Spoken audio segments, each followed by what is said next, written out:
Dema Jimden the Geshe one Rajum Bayana. Zobe Sanje River, Shan Demban Devoration. Jidin Jamba Juva Diva Kalon Juba Lana. Hadam Ben on Jedamba Sanje Jimden and Bedim. Shaja Tuba Sazi on Children Yazuju. Dema Jimden the Geshe one Rajum. Yanda was Zobe Sanje River, Shan Devoration one Jidin Jamba Juva Diva Kalon Juba. Lana Meva, Lada Minan Jedamba Sanje Jimden. Benjawa Shaja Tuba La Chaz and Rocheda Yazuju. Dema Jimden the Geshe one Rajum Bayana.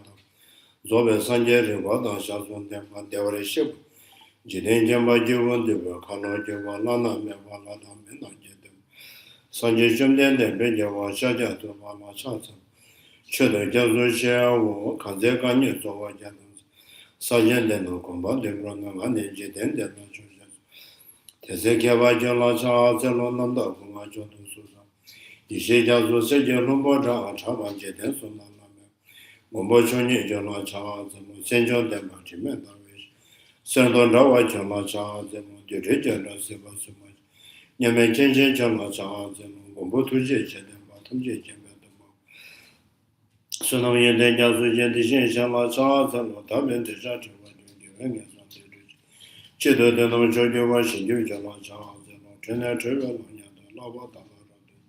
Singe da mai io delle che della casa, di quasi a me c'è che va per tutto. Ragazzi ne io so de ne sanje da mai, calma rabbia ma da chiama se ciò melon moda agenda quando c'è sono de da sono di Kovandam ne jinjen da de gadan da chiwa lobju sibe zolden jo wan jo wa sho. To the teacher, the blessed one, the one gone beyond, the full destroyer, the completely perfected, fully awakened being, perfect in knowledge and good conduct, Sugata no of the world, supreme guide of things to be tamed, teacher of gods and humans, to you the completely and fully awakened one, the blessed one, the glorious conqueror, the subduer whom the shelter of hand, I prostrate, make offerings and go for refuge. To the teacher, the blessed one, the one gone beyond, the full destroyer, the completely perfected, fully awakened being, perfect in knowledge and in good conduct, Sugata no of the world, supreme guide of beings to be tamed, teacher of gods and humans, to you the completely and fully awakened one, the blessed one, the glorious conqueror, the subduer whom the shelter of hand, I prostrate, make offerings and go for refuge. To the teacher, the blessed one, the one gone beyond, the full destroyer, the completely perfected, fully awakened being, perfect in knowledge and in good conduct, Sugata no of the world, supreme guide of beings to be tamed, teacher of gods and humans, to you the completely and fully awakened one, the blessed one, the glorious conqueror, the subduer whom the shelter of hand, I prostrate, make offerings and go for refuge. When the supreme among humans, your born on this earth, you paced out 7 strides and said, I am supreme in this world. To you who are wise then I prostrate. With pure bodies formed supremely pure, wisdom ocean like golden mountain, fame that blazes in the 3 worlds, winner of the best, to you I prostrate. With the supreme signs, face like spotless moon, color like gold, to you I prostrate. You are immaculate, the 3 words are incomparably wise one, to you I prostrate. The Savior having great compassion, the teacher having all understanding, the field of milk with qualities like vast ocean, to you the one gone to dustness I prostrate. The purity which makes one free from attachment, the virtues which frees one from the lower realms, the one path, the sublime pure reality, to the Dharma which pacifies and prostrate. Those who are liberated and also show the path to liberation, wholly qualified with realizations, who are devoted to the moral precepts, to you the sublime community intending virtue I prostrate. Do not commit any non-virtuous actions, perform only perfect virtuous actions, subdue your mind thoroughly. This is the teaching of the Buddha. A star, mirage, a flame of a lamp, an illusion, a drop of dew or bubble, a dream of flesh lightning of see conditioned things as such. Through this merit may sentient beings attain rank of all seeing, subdue the four force, and be delivered from motion of suffering, of aging, sickness, and death.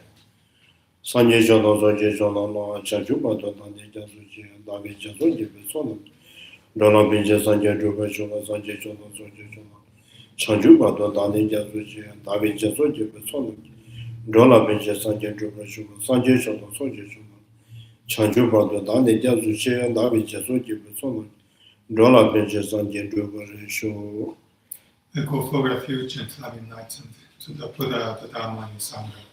Through the merit I create by practicing giving and the other perfections, may I quickly attain the state of Buddhahood for the benefit of all sentient beings. I go for refuge until I'm enlightened to the Buddha, the Dharma, and the Sangha. Through the merit I create by practicing giving and the other perfections, may I quickly attain the state of Buddhahood for the benefit of all sentient beings. I go for refuge until I'm enlightened to the Buddha, the Dharma, and the Sangha. Through the merit I create by practicing giving and the other perfections, may I quickly attain the state of Buddhahood for the benefit of all sentient beings.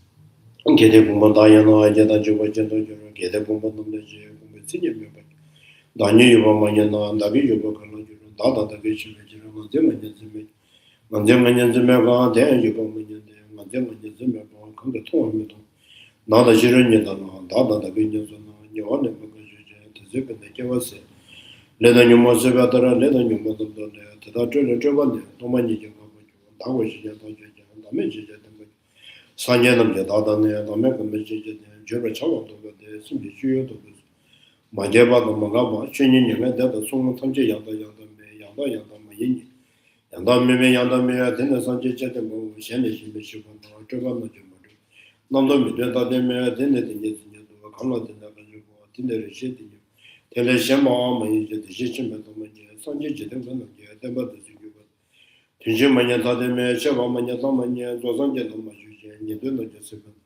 Razanji, Shinatama, Dada, Chuyata, Shechu, Chuja,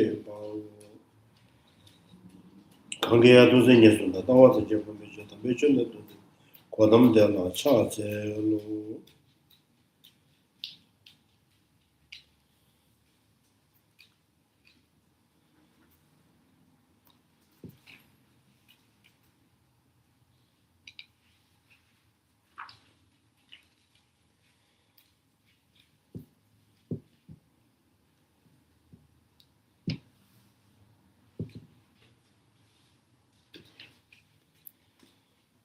Yeah, maybe 139.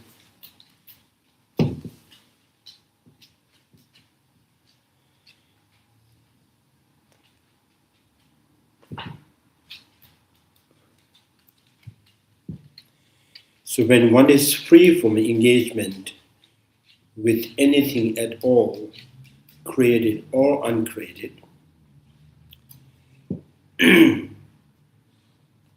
so when one is free from engagement, anything that created or uncreated. So engage here is more like when one is, grasping, with, concept of created or uncreated.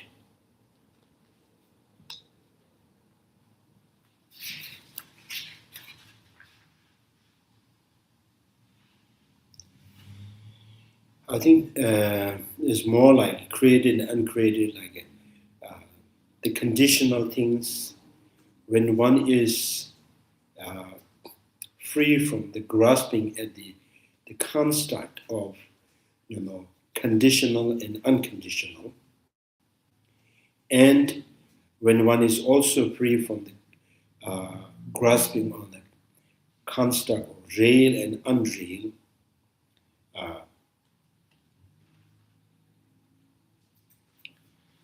real and unreal, large and small and intermediate.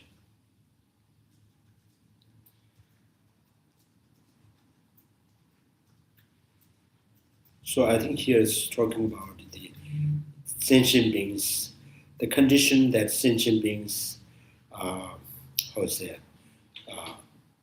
condition that sentient beings inevitably the grasping on the construct of condition and unconditioned, real and unreal, and then lower and medial and intermediate. Here it says the large and small. Ramding. Rab means the best, excellent, and middle, and the small classes. Sentient beings naturally kind of the attached or kind of the grasping at the construct of this lower and medium and high classes. So when one is free from these engagements, so sentient beings' minds are constantly engaging in those mental construct, conditioned, unconditioned, real and unreal, in the lower and medium and excellent. And also sentient beings, here it's stables, like the grasping on the male and the female, the construct of the male and the female, the based on the body, which is absence of self of the person. The body is absence of self person. So sentient beings constantly seeing that the absolute self of the person within the body. So one does not engage in any, one does not engage with any female, nor construct any male. When one is free from this kind of engagement, all things being unproduced through thought will not be found.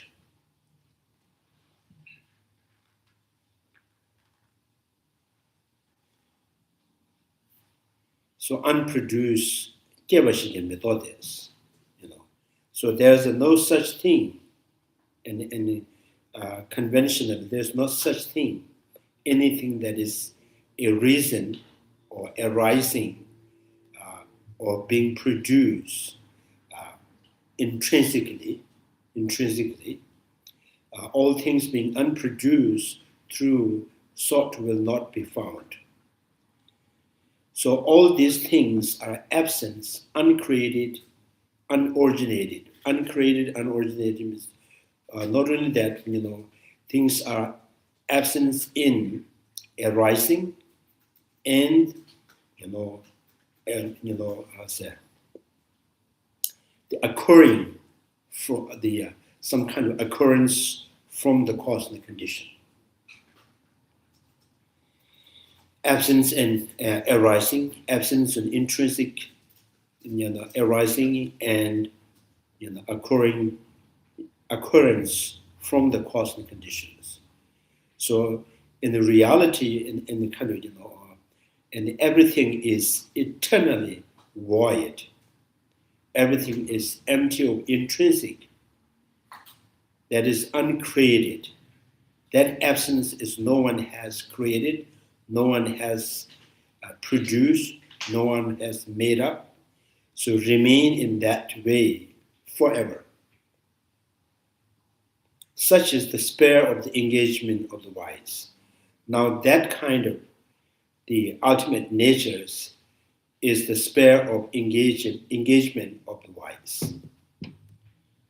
So I think here is saying that engagement is, actively, perceiving those object is object of engagement. So what is the wise or the Arya beings, what they engage, how they engage in conventional realities. So the Arya beings engaged in the conventional reality is everything is unreal, unproduced, an occurrence, an unconditioned, right? No conditions. There's none. There's no non-conditions. Nothing is, objectively exist. So that is the sphere of engagement of the wise. And the sentient beings, on the other hand, the sentient beings in the opposite of that, they grasp on every construct, mental construct, they're projected by their mind. And therefore they seize, created and uncreated, or conditioned and unconditioned is something apple and orange, and real and unreal is something apple and orange, they're totally different. And they classes like within the human being, low classes, middle classes, or supreme classes, all of them is something that is fixed and something that is fixed and intrinsically, objectively, the order of the human, human values. And then says why? Because sentient being constantly sees the person or the self, within the body, and they see the male is something intrinsically exists, female is something inherently exists within the body. In reality, the body is absence of, its construct consists of the four elements, inner elements and the outer elements. So therefore it is totally absence of the human being or the person or self.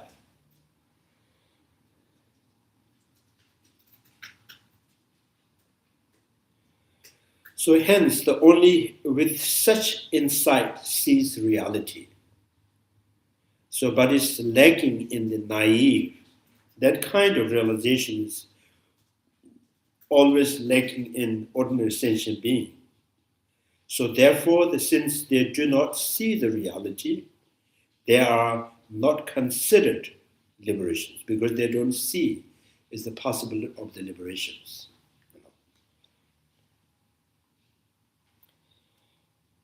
So they don't see any possible of the ending of the afflictive emotions or the delusions. So this is now kind of comparing ordinary sentient beings who who sees everything that what they see, everything that they have orders absolutely exists, eternally exist, So if your mind is totally, overpowered by this kind of misconceptions, then you don't see the possibility of liberations. While the nihilism is the source of all ill deeds, all ills. Nihilisms, so eternalism is, engagement of the ordinary sentient beings, and the nihilism is source of all ill, has the effect of unfortunate rebirth and unpleasant experience. So emotionally rejecting previous life, next life, possible liberations, emotionally rejecting the value of the compassion and emptiness. Is similar manner the absolutism to which naive are habituated, result in fortunate realms, So nihilism directly, propel the individual in unfortunate realm, and the absolutisms result in fortunate rebirth and experience of the happiness in all life. However, insofar the both type of worldview have cycle life as their result. So no matter how good in their result, but still is the bondage, that binds the sentient beings and the secular existence, they both contradict the liberation reasons, liberative reasons. So they both contradict. So Nagarjuna stated,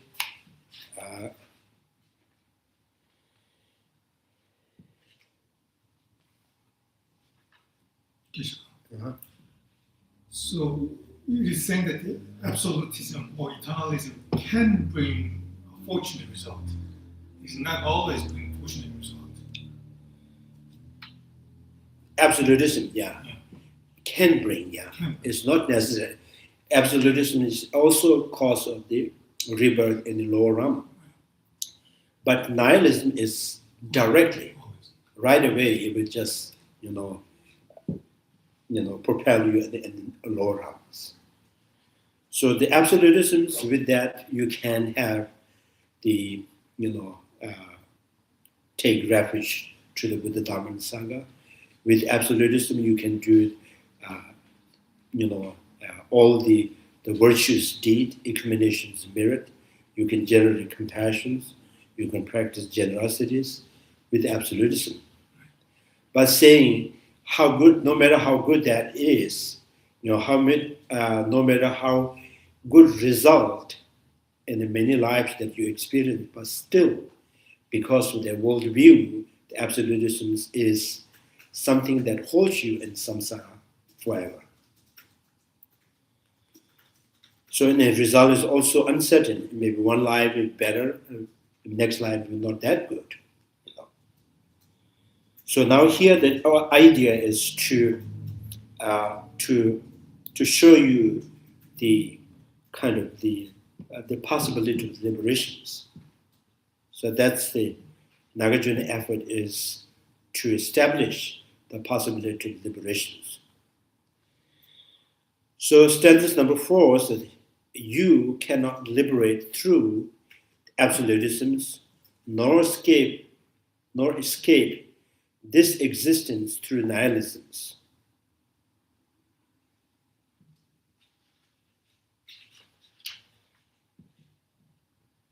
Yuebe number means,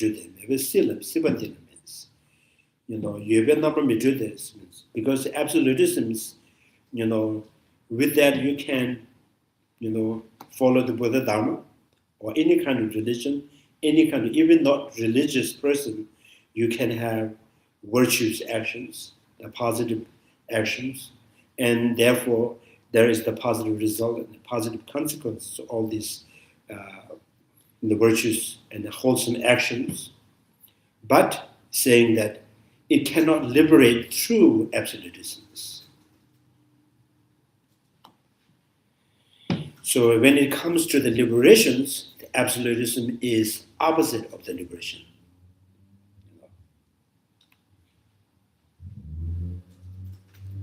So because, now saying in the commentary, the Chandrakirti is saying, because impurity is not claimed by impurity. So the samsara, the impurity cannot be cleaned up by another impurity views. So which are the absolutism and nihilisms. One cannot attain the liberations, those whose nature is the transcend of the compulsive existence. Those whose nature is the transcend of compulsive existence. Nature is something that is, end of second existence.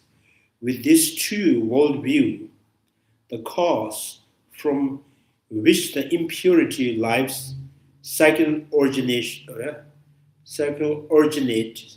since the nihilism and absolutism worldview thus do not liberate one from the aggregates, having conditional aggregates. So appropriated aggregates. And the media, and then say media like sense faculties, and elements like constituents of the elements. So the constitute of this life one might inquiry. So do not liberate from the aggregates means the nirvana is the end of the conditional aggregates. So the end of the so yeah. And then the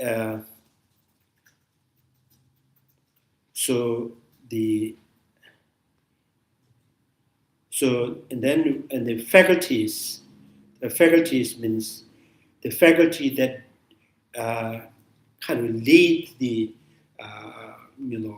the emotions is afflictive emotions. Faculty that is drives or triggers all these emotions. So that kind of faculty is, in order to achieve the liberation, you have to end this kind of faculties. Because the faculties, which means why the sense faculty has so much power to trigger or the driving the negative emotional or the positive emotions, because the faculties always influence or impact by your habitual emotional. So nirvana is ending that kind of faculty.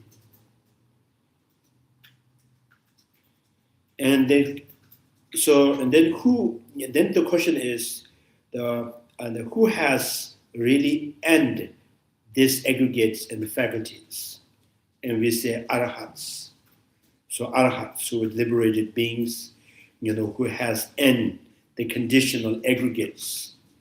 So because they do not born in samsara again due to exhaustion of karma and afflictive emotions. And then the constituents elements is for the enlightenment, for the Buddha. So Buddha do not have any habituations, any compulsive habit. So the element here is referring to the constituents of the element. Constituents of the element means something that you have influenced, some kind of habit that influence your muscles, some kind of habit that influence your, water elements and heat elements, the air elements, kind of the earth element or solidity in your body. So even the arhat do possess that kind of habit. So that is not the delusions, but there is kind of habituations that can influence the element. So the Buddha is free from that, all kind of habituations. So Buddha do not act out of habituations. So that constitutes the life cycle. One might inquiry by what view do yogi is reach liberations. So now saying that the faults of the nihilism and absolutisms and the one who sees the emptiness and they attain the liberations and they happen to be obtain the end of the aggregates and faculty that is influenced by the negative emotions. And then the Buddha, Buddha who has ended the appropriate aggregates and the sense faculty which influence by the emotions. Even the Buddha has no element that is influenced by habituations.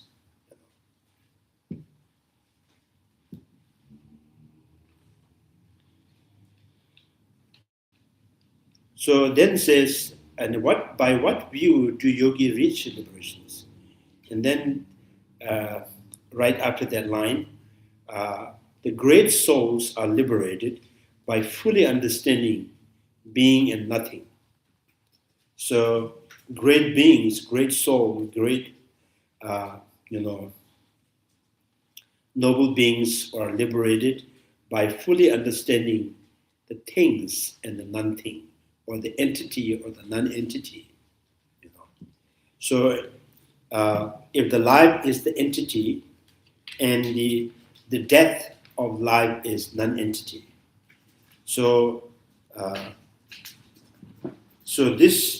the individual who understand the dependent originations, they sees the life and the death are both conventionally exist, intrinsically not exist equally. So the entity and non-entities, and then the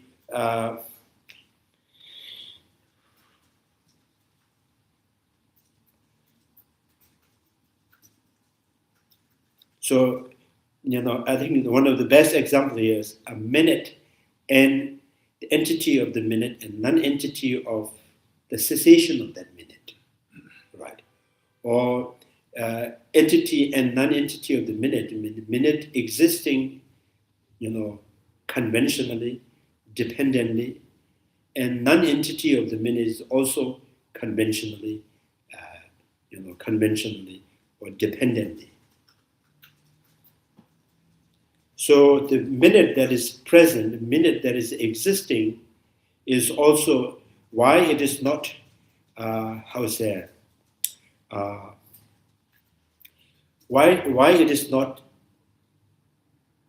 exist by itself, because there is no such minute that could exist in and of itself. So minute is conceptually measured, minute is some kind of entity that is constructed through measuring the second by the thought. So therefore, minute has no essence to be existing by itself.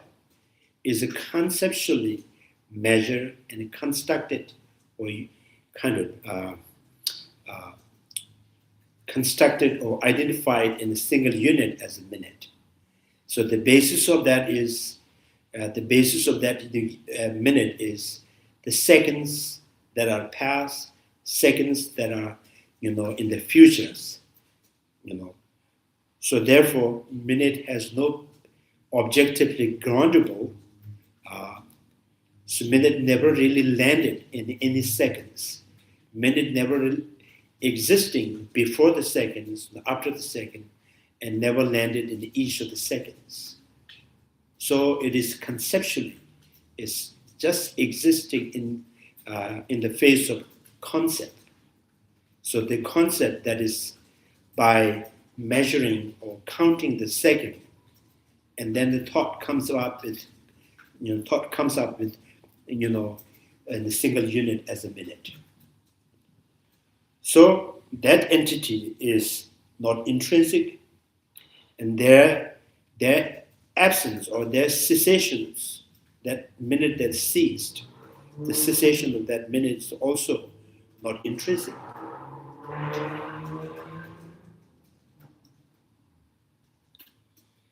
And the life is not intrinsic. There is no such, there's no intrinsic life.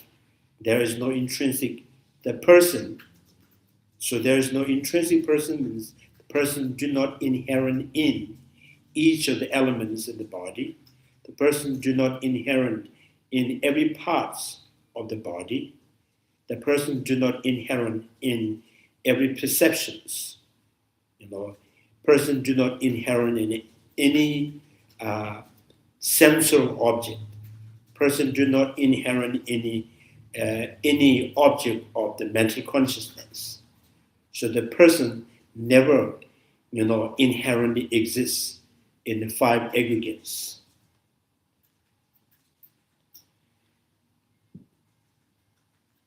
So it does not exist in the five aggregates, a totally absence in the five aggregates, but depending upon the five aggregates, conceptually constructed as a one unit, as a person, and then that divided by depending on the body, male and the female. So the person do not exist intrinsically, the death of the person is also not intrinsically exist. So not intrinsically existence, death of that person is, when the person is not there within the body, and how can person can found, ended in the end of the body. And that, the end of the body, or kind of,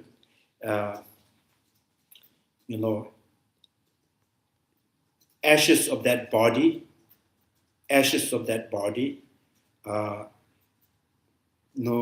and that is also not the reason to find, or this, it is not the valid reason to conclude the person has ended, right?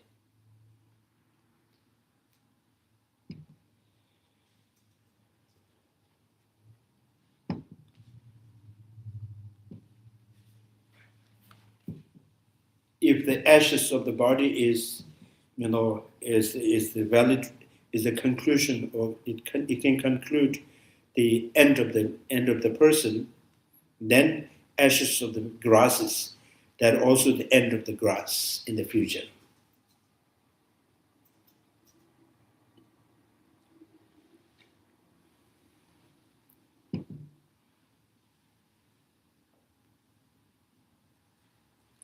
So there is no kind of death, or there is no end in the death.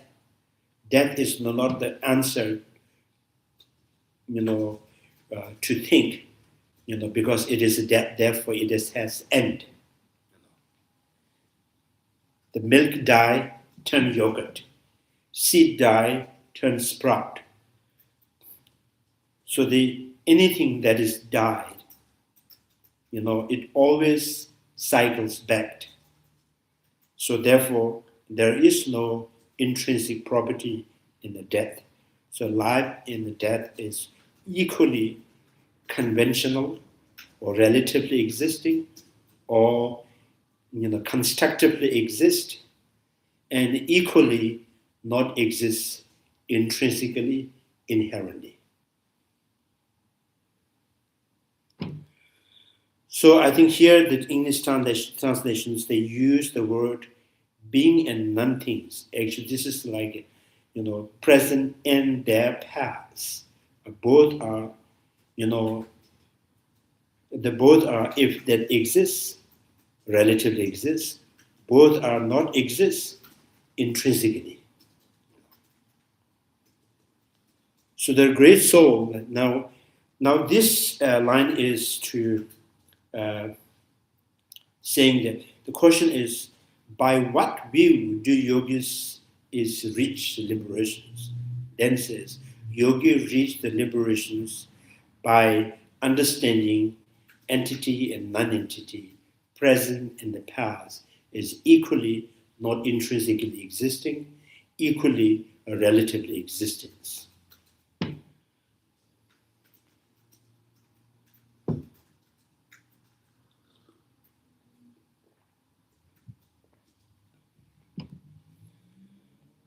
Then again, there says nothing. Nothing is still referring to the non-entity, or past, or cessation, or disintegrations, or impermanence, is not established independent of being. So the death is not independent from the being from the life. The yogurt is not independent from the milk. Sprout is not independent from the seed,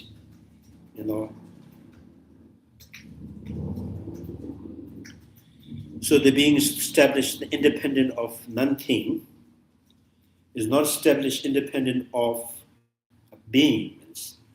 You can also say the past of anything, the past of Thursday is not independent from Friday, not independent from the Wednesday.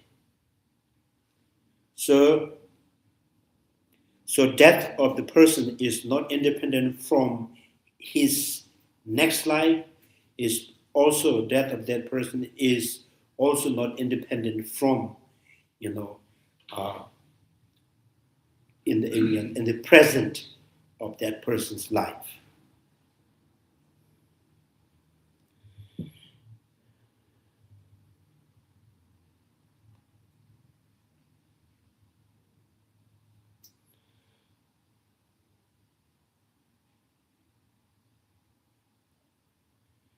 So I think here the translation always is nothingness. Nothing is not established independent of being. So it's not a nothing. It's not just nothing. It is the end of any kind of disintegration of anything that is in the present, right? The death is not independent from life. Yogurt is not independent from the milk. Sprout is not independent from the seed. So some people will still think how it is possible, the yogurt is independent from, because yogurt is not milk. So yogurt is not milk is not the reason to say the yogurt is independent from, independent from the milk.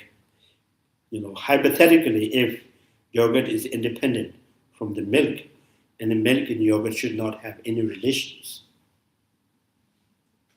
So like apple and orange. So yogurt and milk is not apple and orange. Not only that, yogurt and milk is not independent like apple and orange, so it's not totally independent. There is some kind of dependent. So what is that dependence? That relations. The relations is, what is that relations? Relation of cause and effect. So the relation of the cause and effect, so which means the relations is, the relations of the yogurt and milk is, is it form or it is, how do I say, is it physical or metaphysical?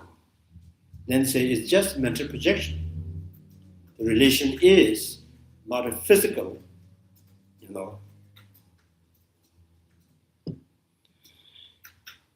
because when the yogurt exists, milk is non-exist. When the milk is exist, yogurt is yet to come. So therefore, the relations cannot be substantially, substantially exist or substantially, cannot be substantial. Yeah. So the milk yogurt is not independent from the milk, so the barley sprout is not independent from the barley seed. The death of the person is not independent from the person's life. And the past is not independent from the present. The future is not independent from the present. Present is not independent from the both past and the future.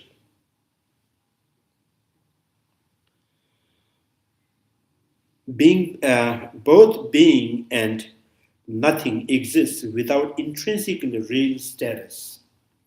So the both present and their past, present in their past, or both the things and their disintegrations, exist without intrinsically real status. So without intrinsic, exists without intrinsic. Now only, saying it exists without intrinsically means, so only, what has left by refuting the intrinsic, what has left is, relatively. The relativity is a conceptual relations, relativities, is only what has left.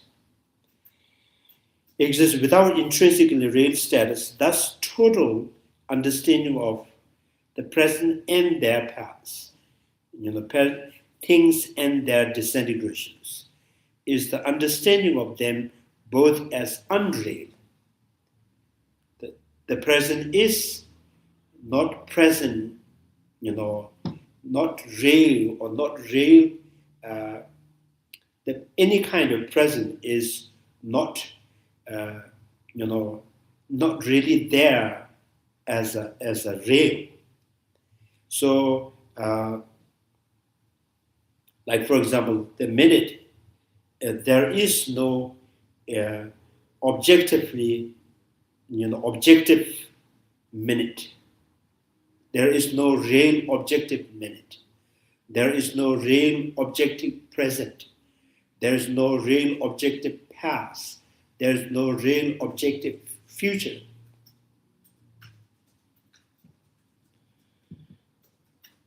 Total understanding of being and nothing is understanding of them both as unreal.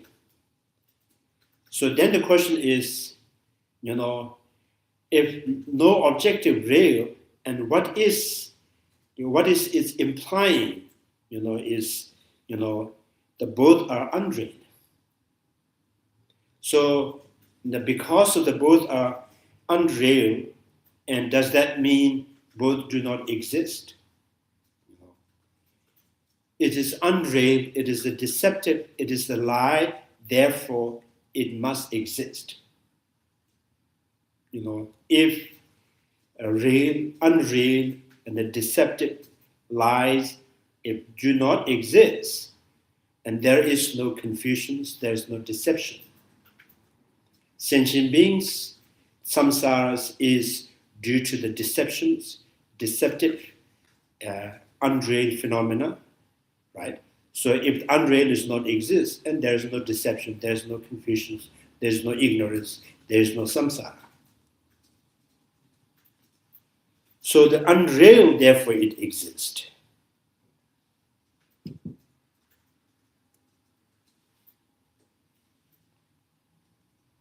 So again says, I can believe this is the butter. It's unreal, but it has its own taste, So both is unreal. Their nature free from notion of intrinsically objective. Nature is free from intrinsically objective, and then the thing and their past, the present and the past, and things and their disintegrations, being and nothingness. The liberations of the great being is established by such understanding. So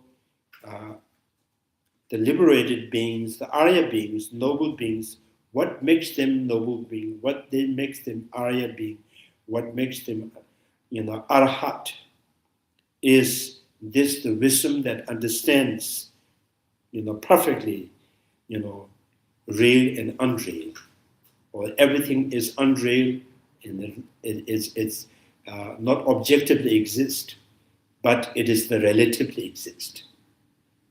So anything that relatively exists called unreal.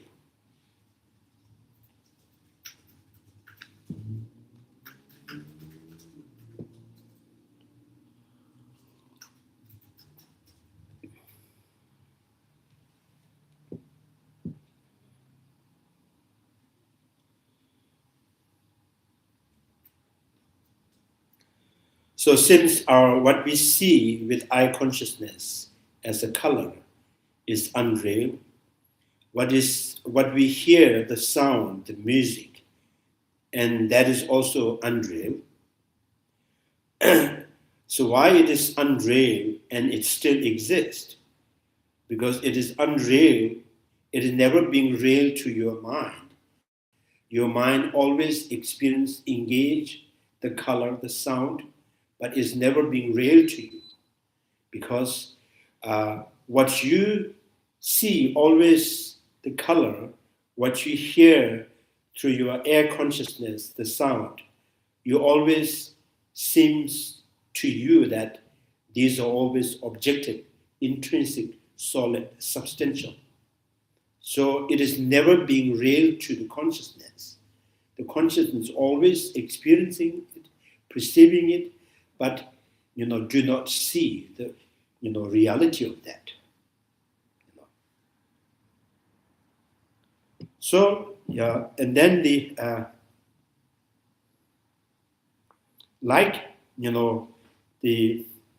you can also exercise that like the relations of the yogurt and milk.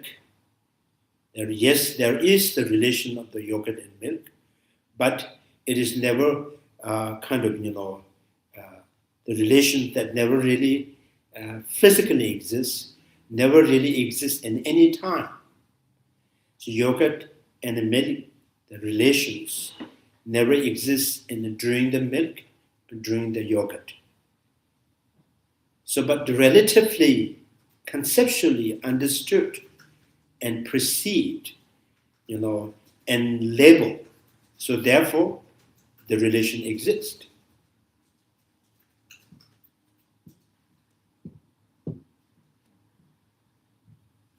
Maybe similar, maybe you can say all these molecules, the particles, minute particles, and quantums, all these are with relation to the detector. Yes, there are many level, many level, the molecule and the atoms and the particles and the quantums with relation to the detector. So, independently, so no molecule exists independent from the atom do not independent from the particles, particle do not exist independent from the quantum.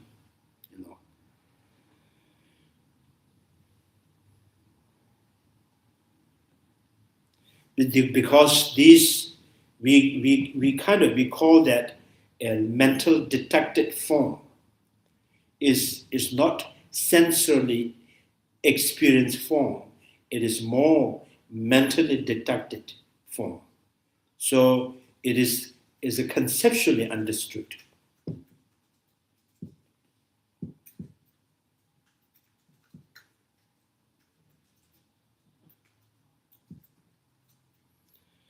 So therefore, these noble individuals are called the great soul because of their own, universality, right?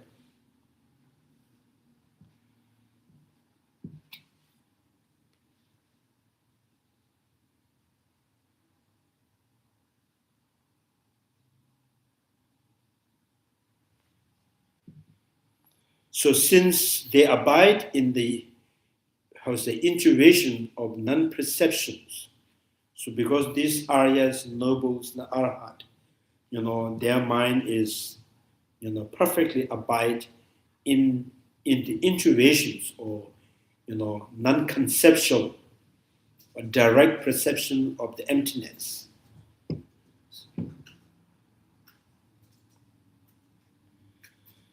So the noble beings abide in that meditations,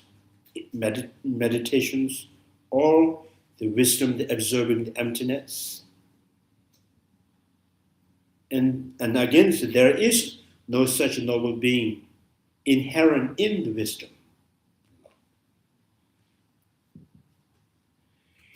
So which far surpass. So therefore, those Aryas which far surpass the naive or the childish being or the ordinary sentient beings. And therefore, they are called a noble. So I think here is in the Tibetan letter words they use more far surpass, papas, something that you surpass from the ordinary, become the Arya being.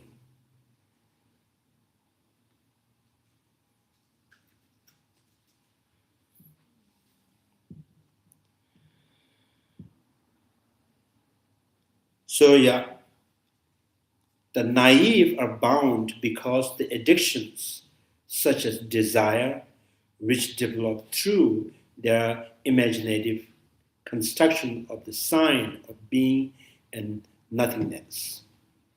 So naive here referring to the sentient beings, ordinary sentient beings who do not realize the emptiness. So naive are bound, they are bound in samsara. They are just mired in samsara. They're just, bound in samsara because of their afflictive emotions, the delusions, such as desire, developing through, how do sentient beings, actively, engage in emotionals?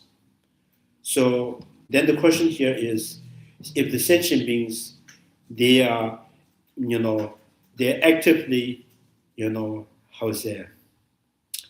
generating or the developing negative or positive emotions, and by seeing what they are actively, engaged in emotions, seeing the imaginative constructions of sign of being, sign of existing, sign of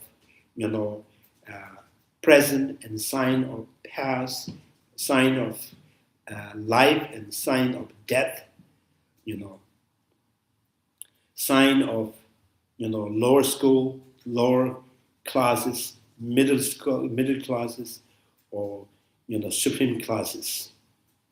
So they're just those mental construct, and it appears to their mind, they just actively grasping on that. That's how the sentient beings got into this negative emotional. So these are called sign, tema. So there is no such thing outside your mental construct. And why you believe there is something out there, intrinsically, things are in the order, things are in the different meaning, and because through the sign, through your language, through your mental construct, the sign of being and nothingness serve as the cause for their own transcend, serve as the cause for their not transcending the three realms. So what is the holding back the sentient being in samsara is that, actively grasping on their own mental projections. That holds back the sentient beings in samsara. So thereby, the naive, the ordinary sentient beings who engage in such constructions are rendered powerless. So they are inevitable. They could not see any possible of better, better and greater happiness in their life. If there is something, the better or the, far greater possible happiness, it has to exist within their mental construct, because they could not, see things beyond the mental construct.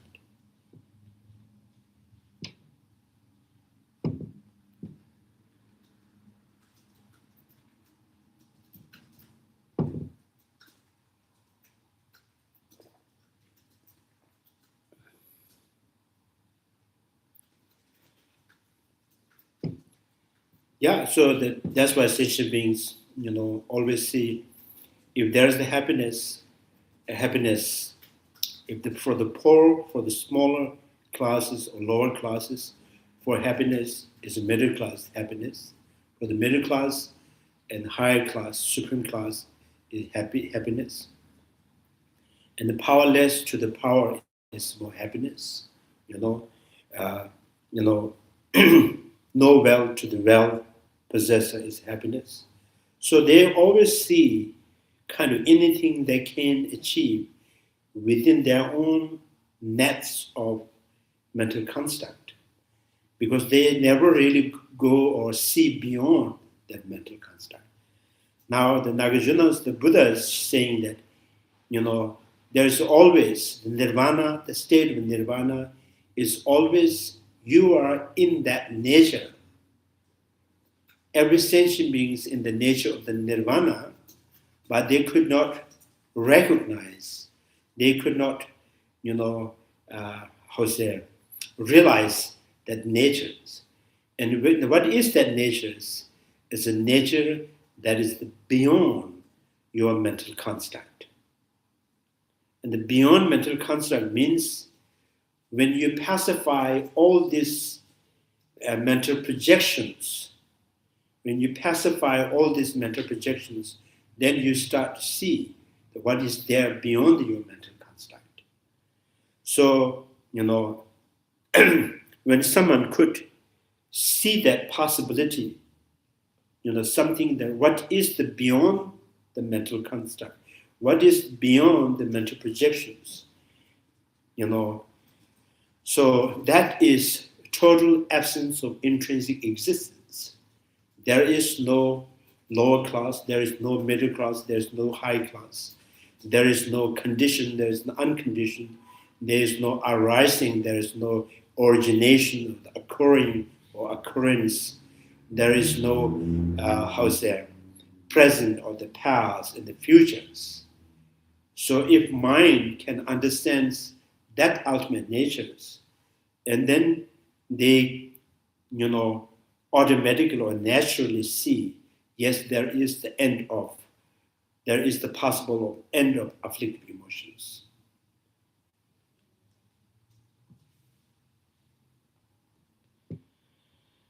Serve as a cause for their not transcending the three realms, thereby naive who engage in such constructions are rendered powerless.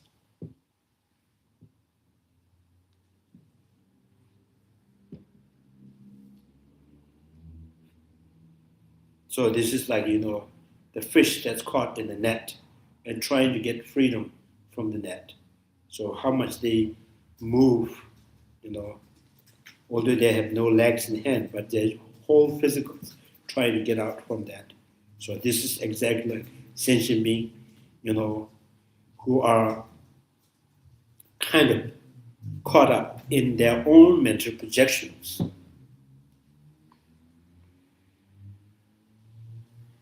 To resolve in the cycle of the five immigrations, resolve in the cycle of the five migrations. So the five migrations, and then this is in the, you can see the picture in the life of kind of life circle, or life of will. So the five means pictures the God realm and the demigod as a one part, in the one aspect, and then it become, five. Animal realm, and lower hell realm, human realm, and the God realm. So this kind of, migrations, you're caught up in the migrations. The non-perceptions of, again, they keeps using this word, being and nothingness, So this is kind of like, is trying to include, all kind of things in that. They use entity and non-entity, thing and non-thing. So which means if this is about the time, the present is the entity, and the past and the futures are non-entity. So if the present life is the entity, their death is non-entities. So they're saying, the present and their past, all of them definitely breaks the continuum. Non-perceptions of, yes, that's what I'm saying, that the non-perceptions of, entity and non-entity definitely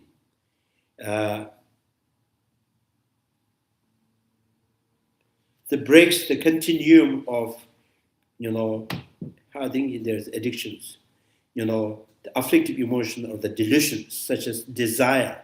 Since the addictions or the delusion are not reproduced because the sign that act triggers as the triggers for them are not constant. Because there is no negative emotion to regenerate or reoccurring, because this individual has, totally dismantled, pacified all the mental construct,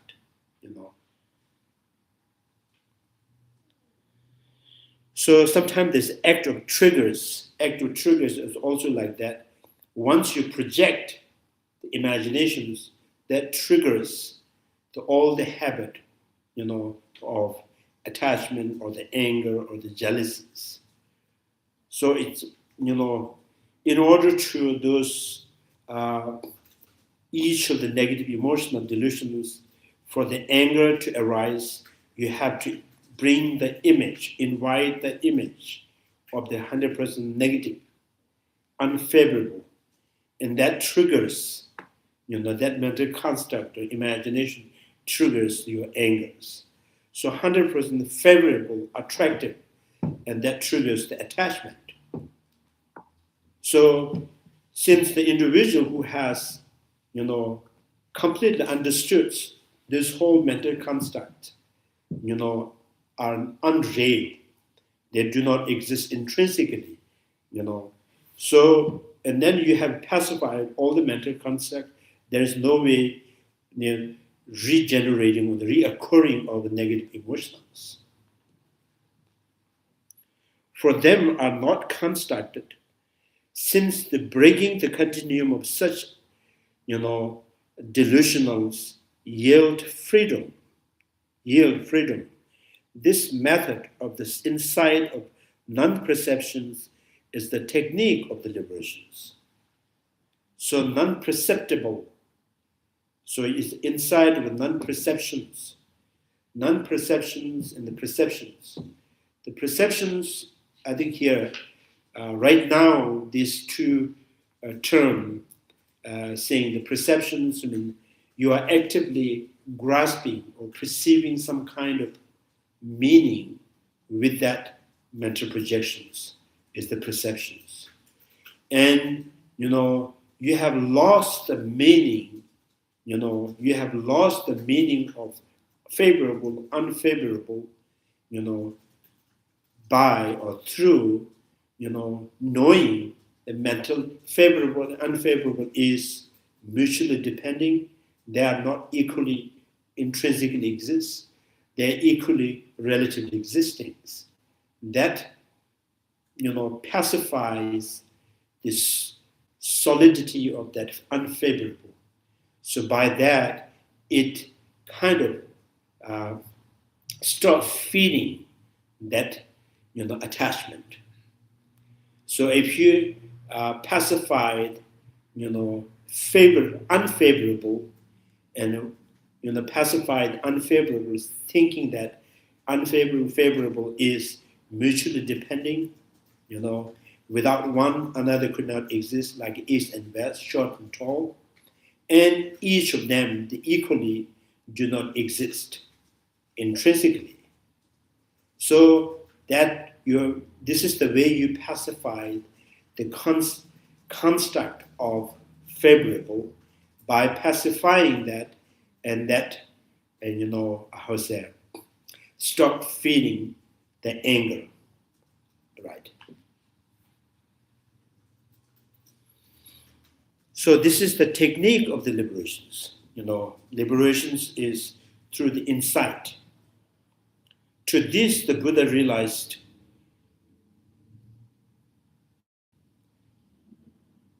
Buddhist realist. My object, being and nothingness, do exist.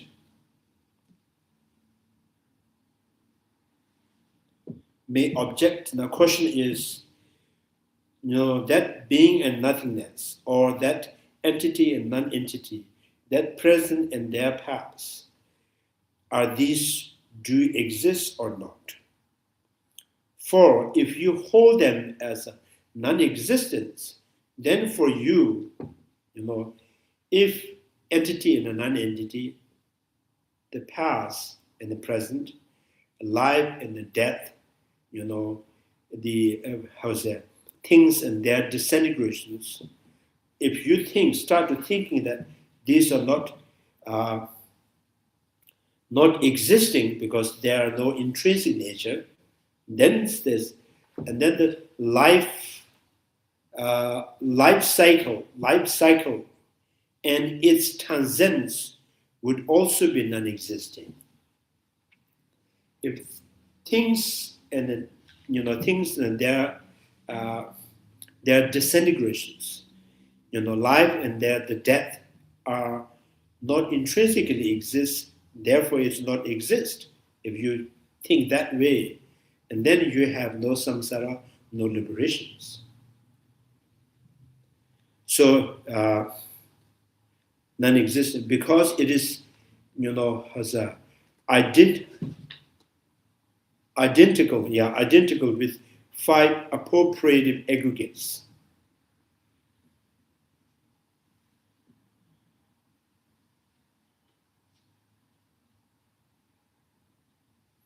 So the life cycle is substantial, just these 5 appropriate aggregates driven by the action and addiction or delusions are called the life cycles because they proceed from life in its virtuous form to life in another forms. So there is many lives. So one life to the another, one life's ended, another life is happening.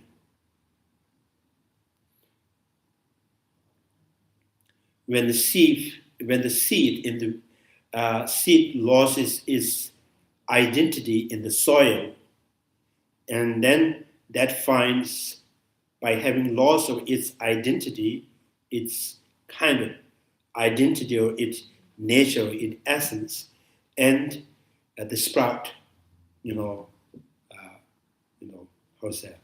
is manifest.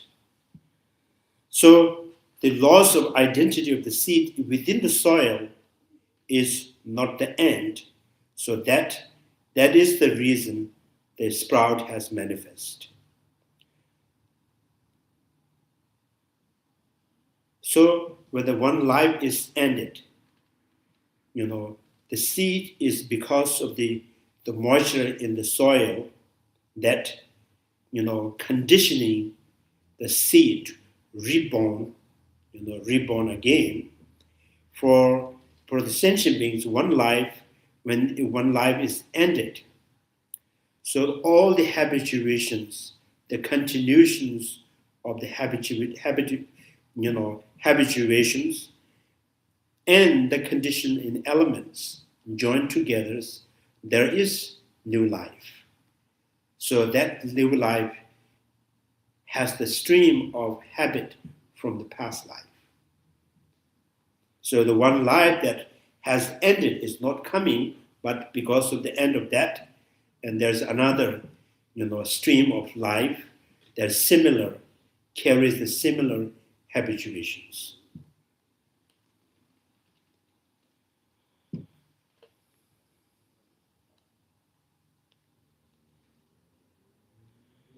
The preceded life is in the virtuous form to life in another forms.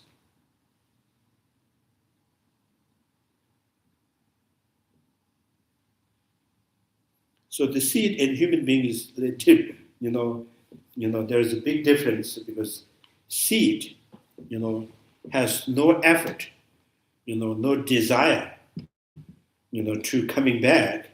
It just sit there, and it conditioned by the soil and the moisture in the soil and the suns and wind and all these fertilizers.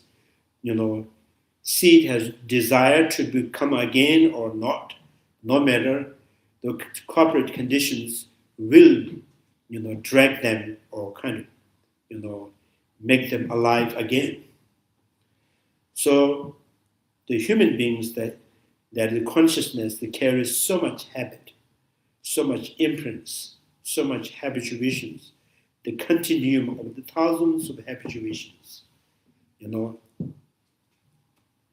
So they almost like, even the elements has not impact. Elements is not really,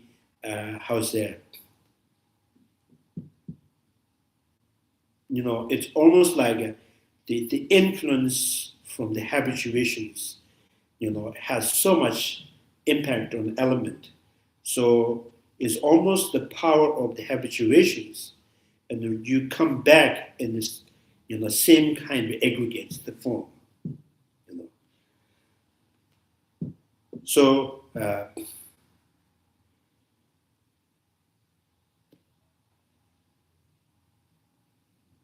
so reflections in the mirror is, no mirror has desire or impacting on the face. Face is not really creating the reflections, just having contact, closer distance, and the reflection appears. So the life is, not that easy, and not like a seed, because of the power of the elements, the corporate conditions. The consciousness is negative emotions, and the karma has so much power to make the, is almost like, they kind of call up the element, make them invite to forcefully to be born again, So that's sometime in the Vavashika school and the Sodantika school, Vavashika,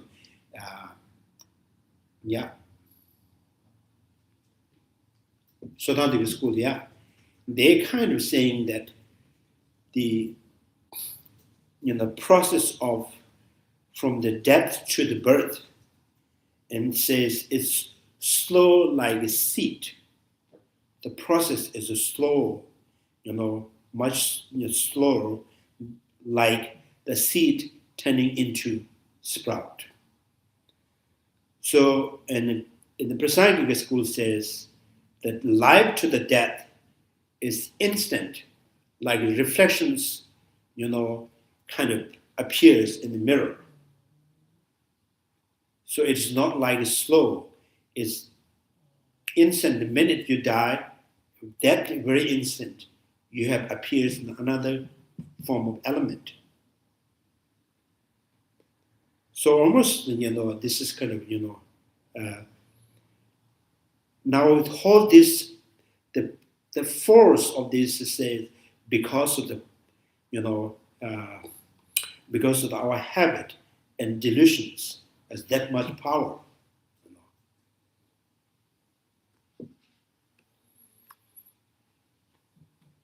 So we sentient beings born like reflection of the the like mirror image, and they force, kind of the rebirth is almost forcefully. That is, elements has to be invited. Element has to incorporate with this force of the habit. And then, it's born again. So now to read in this kind of the path, which is Nagarjuna is trying to, showing us the possibility of that end of force. So that force is karma in afflictive emotions. So this is why in some of the sutras, the Buddha mentioned to the Ajay, and when he was very regretful and remorse by, him being conditioned to death of his father. So when Buddha's, first he was in so much in that kind of, emotionally,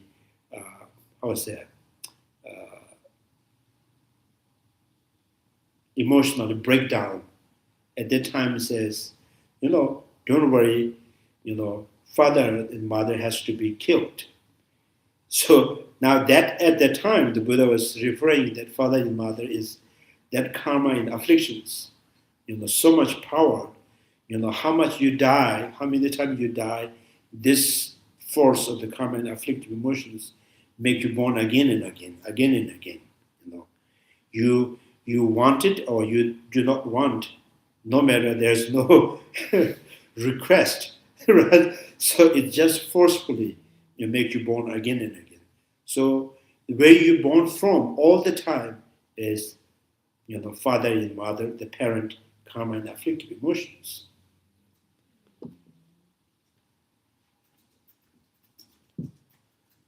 So sentient beings can be born, sometime, with a solid rock inside the sentient beings born. Sentient being also born in where they're hot, some of the volcanoes site, the very hot water, there's a, sentient beings born. Deep in the ocean, the sentient beings born. So maybe the element says, we cannot allow you to born again. Here is no breathe here. But sentient being karma says, no matter, so it doesn't matter. I have to be born. So,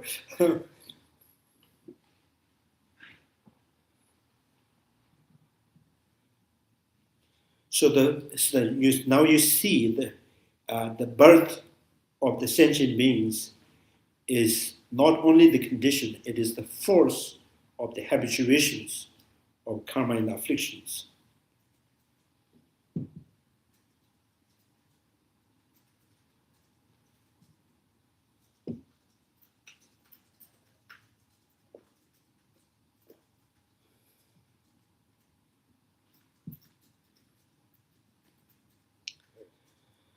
So now this is it's not easy because you have to break down, we have to break or destroy this kind of force to continuously born again and again in this, the condition of this element. So because they proceed from the virtues from one life to another life. Hence, like them, it exists further since that life cycle exists in the being in effect. What's that?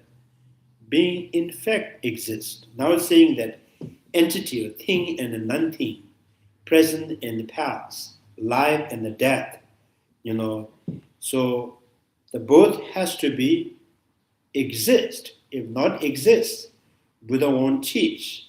This is the way the path to end the cycle existence. And Buddhist, if the in the conventional reality is not existing, then there is no need for the teaching, for the liberation from the samsara. So which means there is something that you are confused, you are mistakenly perceiving, you are obsessed, fixated, right? Although your fixation is mistaken and wrong, but there's something to be fixated. There's something to be confused. If there is nothing, and why there is confusion, why there is, misconceptions. So now we have to find that the pure nature of that something. Maybe that thing does not exist as you conceive, as you perceive, as you experience, as you emotionally projected, but still there is something to be existing. So that something is called, sometimes some people says, just there's some kind of that click is there, Maybe our emotional, the way we see through the emotional may not be exist there, where we see through your eye consciousness may not be there, but there is a something. So now that something is presently school, that something is, reflection-like, illusion-like, magicianal, magicianal form-like, So that is called what called the lie is there,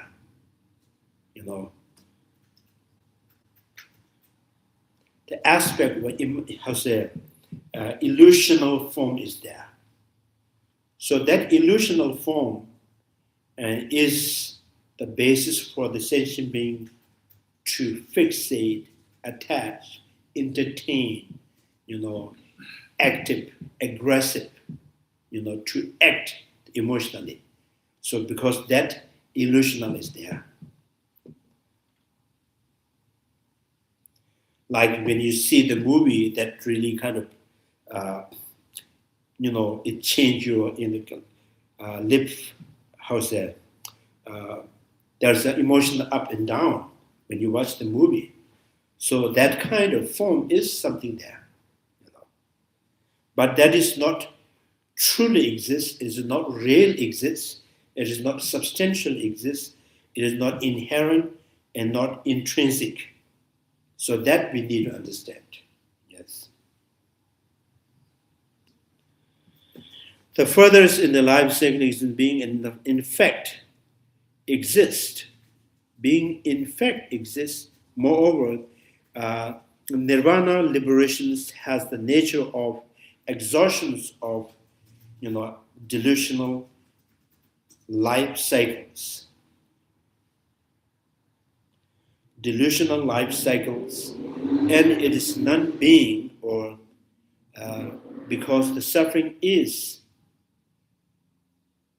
So maybe samsaric life is delusional life cycle, and liberation is, end of delusional life cycle. So in the delusional life cycle is, existing within the, grasping at illusion-like form, and the end of that, the delusional life cycle is delusional to be delusional, and illusional as illusional, So when you understand illusion as illusion, and you are awakened, when you see the illusions is the real and it truly exists, and you are samsara. So, dreaming, dreaming about illusional as a truly existing, and awake, that knowing this is like dream-like phenomena, it is illusion-like phenomena.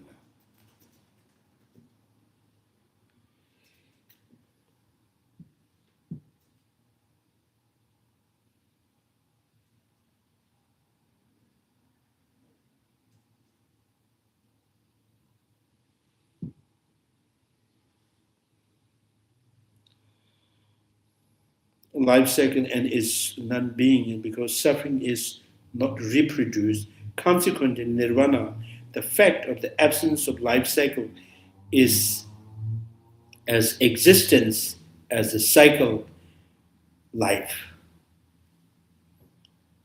Absence of life cycle is as existent as cycle life. So, the death of the person is existing as the life. The absence of the milk is existing like as, milk existing. So, let me explain. If the life cycle of nirvana, life cycle and nirvana both exist, then indeed it would follow that, they keep using this word. So the existing of the thing and their non-thing, or their past, or their disintegrations, also both exist. However, The former two do not.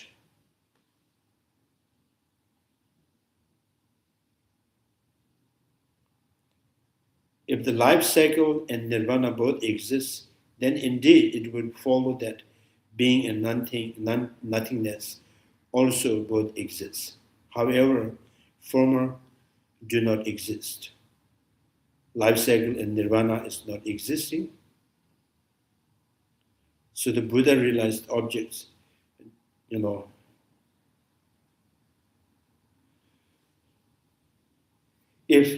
this thing that if the cycle of life and nirvana is not existing, and then there's no reason Buddha can teach, to, in the path to liberations.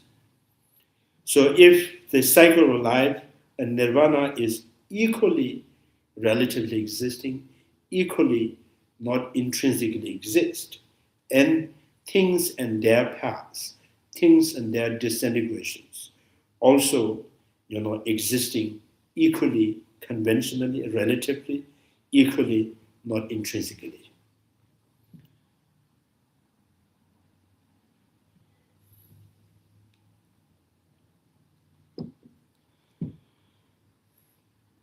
So the Buddha realized objects, but did the Lord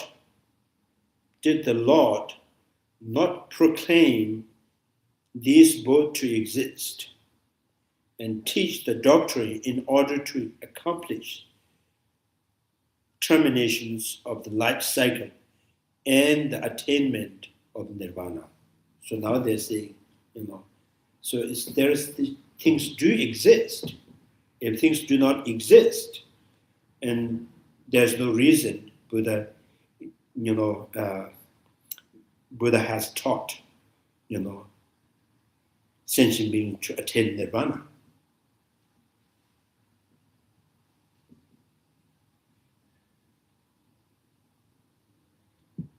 So this is almost like, sometimes one of the example is samsara and nirvana is, the seeing things with cataract, as seeing things without the cataract, and two things. So when you see things with the cataract in eye, and everything is blurred and not clean, not clear, and then after, cure from that cataract, your eyes become,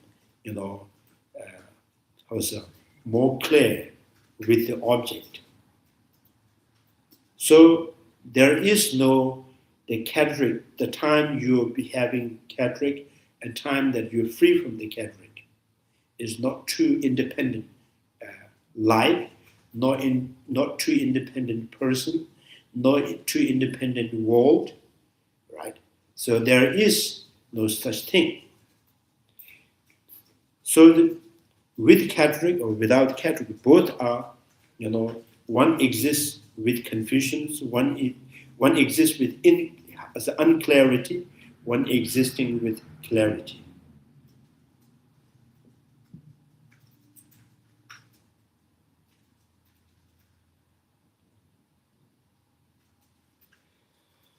So nirvana, if these two were non-existent, then the teaching of the Lord Buddha would hence be pointless indeed. Then the teaching of the Lord Buddha would hence be pointless indeed. Yet it is not pointless. Consequently, as a result, the life cycle in nirvana exists, and therefore the both being and nothingness, being an entity and non-entity, things and their non-thing or their non-entities.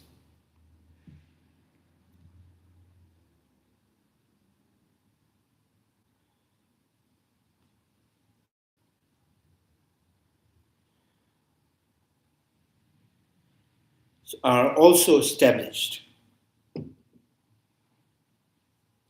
So this is why in the sutra, Buddha says that the illusion, the aspect of the illusion like exist.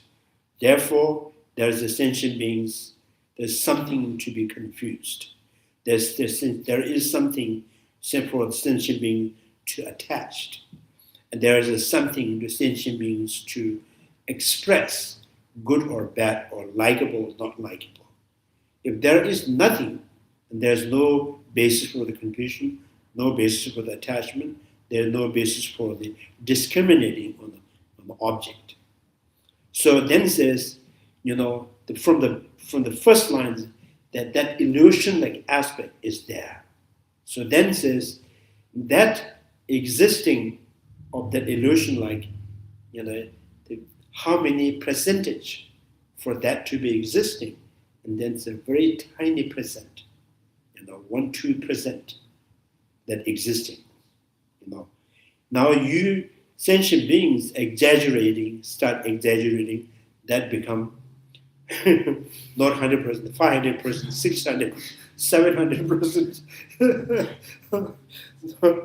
This is a new percentage, so we learn from television.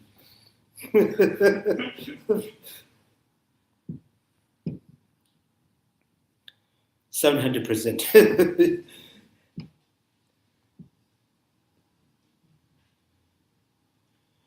You say that it was for the noble ones, assuming that it was. Oh yeah, nothing is also established. The establishment means is noble, is conceivable, it is perceptible, right? So therefore, it is established to be existing. Established does not mean anything that is solid and 100%. Established to be a knowable object. So that's.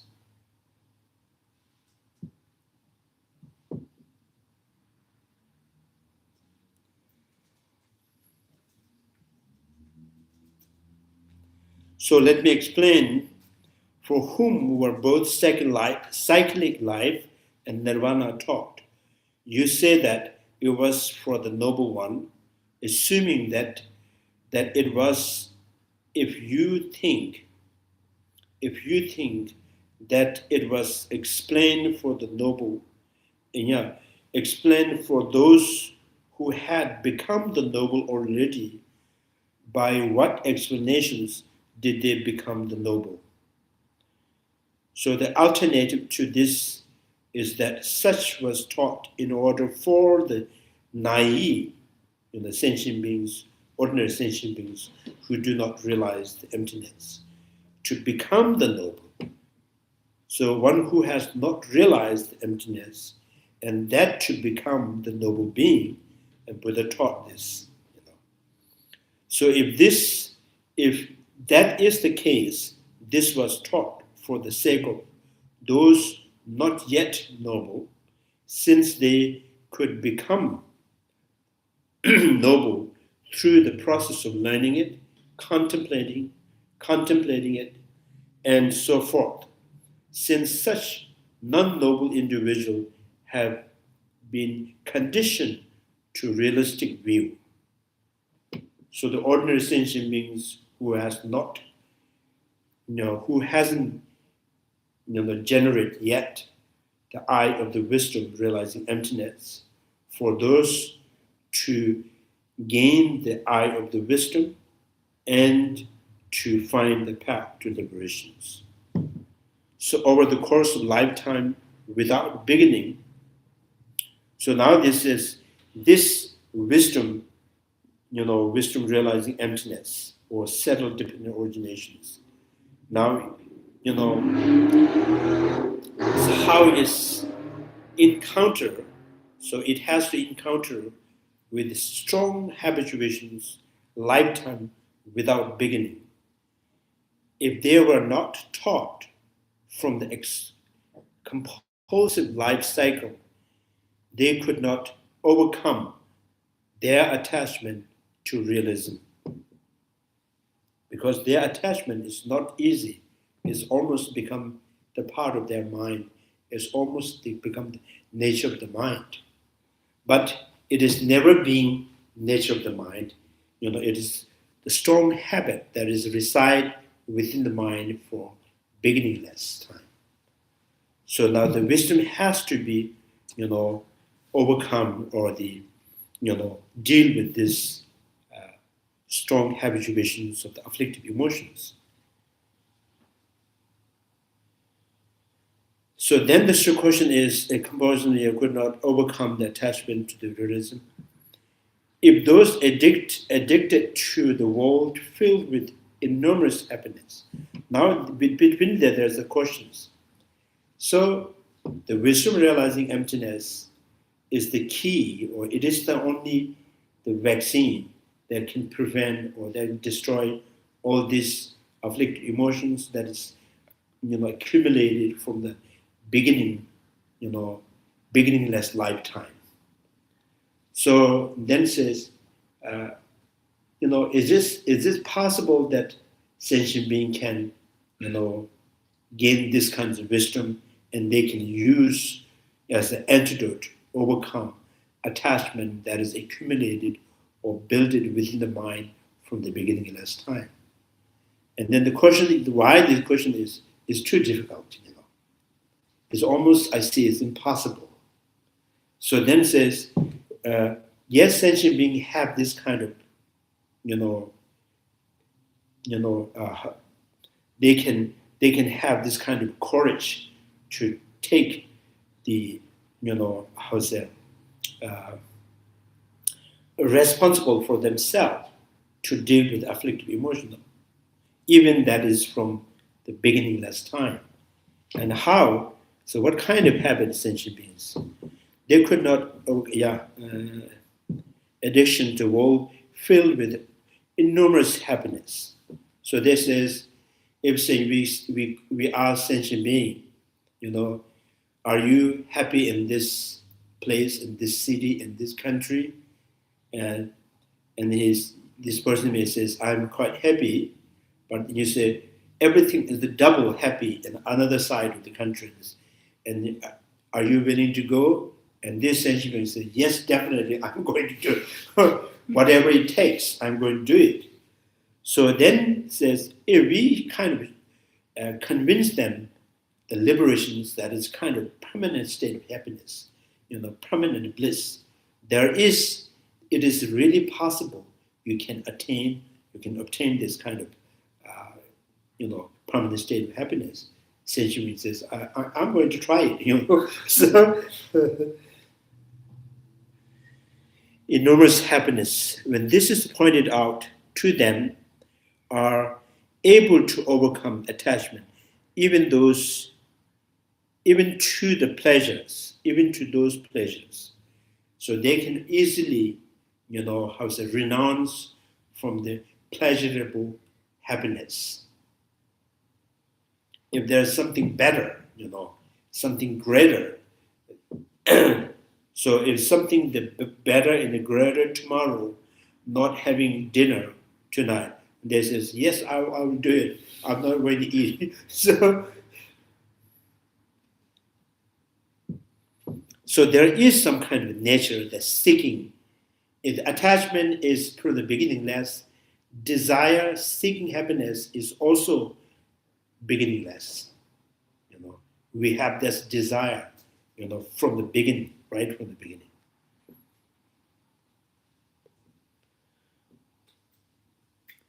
Even those pleasures we need is there to mention. Now the only what we require is to explain, to convince them. So in the meaning, its effect on those in the grip of things, such as intense suffering. Thus nirvana was taught, and to indicate that this was done precisely for the sake of nirvana individual. Nirvana individual, Nagarjuna states, those who do not see the reality presume.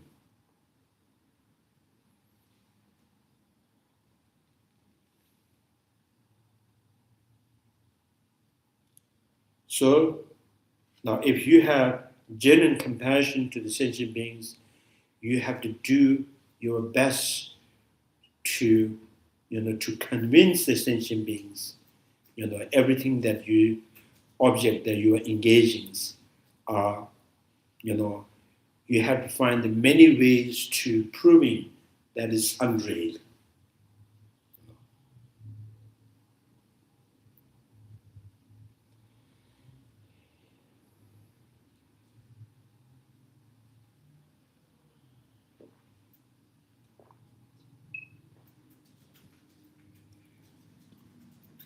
Any questions?